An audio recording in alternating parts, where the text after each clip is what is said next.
Come.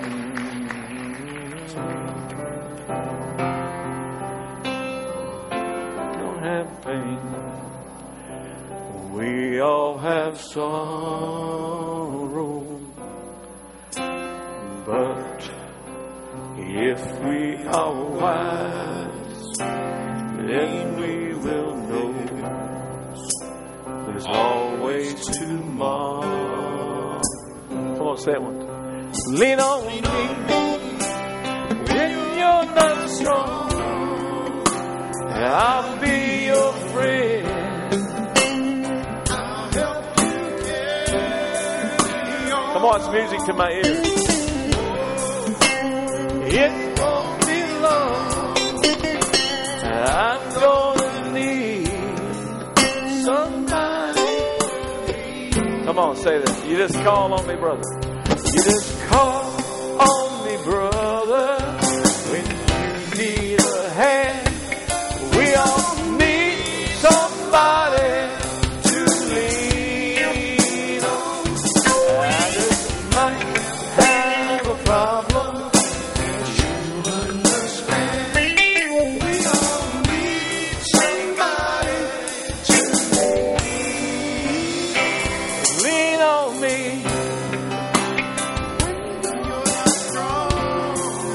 And I'll be your friend. I'll help you carry on. It won't be long. I'm gonna need somebody to lean on. Amen. Amen.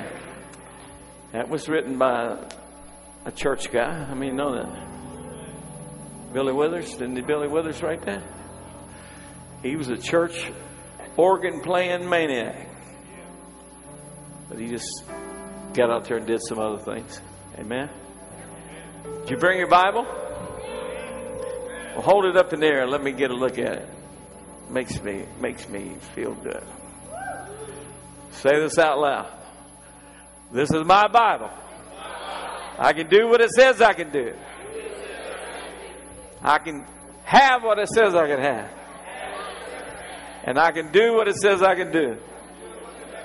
It is the infallible, unchangeable, unmovable Word of God. Well, I'm going to give you one of my famous 15-minute messages. Look at your neighbor and say, sure.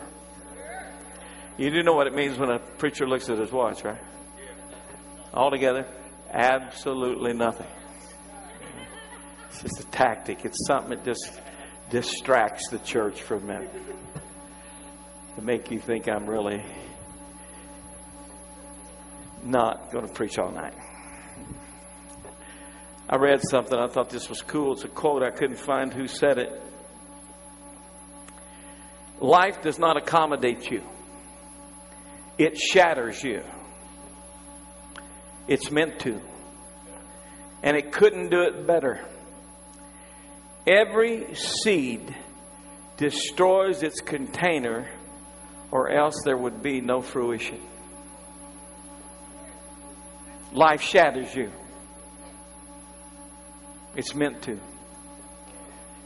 When you bury that seed under the ground, Jesus said it like this in John chapter 12, verse 44. Maybe you can put it up, Brian. Verily, verily, I say unto you, except a corn of wheat fall into the ground and die, it abides alone. But if it die, it brings forth much fruit. In other words, inside every seed, you know, when they opened King Tut's tomb, 3,000 years it'd been like that. When they opened it, there was not only gold in there, there was a lot of things, because they believed that they're taking things into the next life. And one of the things that was in there were peas, seeds. I believe it was either Indiana or Illinois University, where they took them and studied them and planted them. And you know what happened? They came up. Because a seed has on the inside of it a message that is to be played back at another time. Could you imagine? Can you imagine how frustrating it would be for a tadpole to have the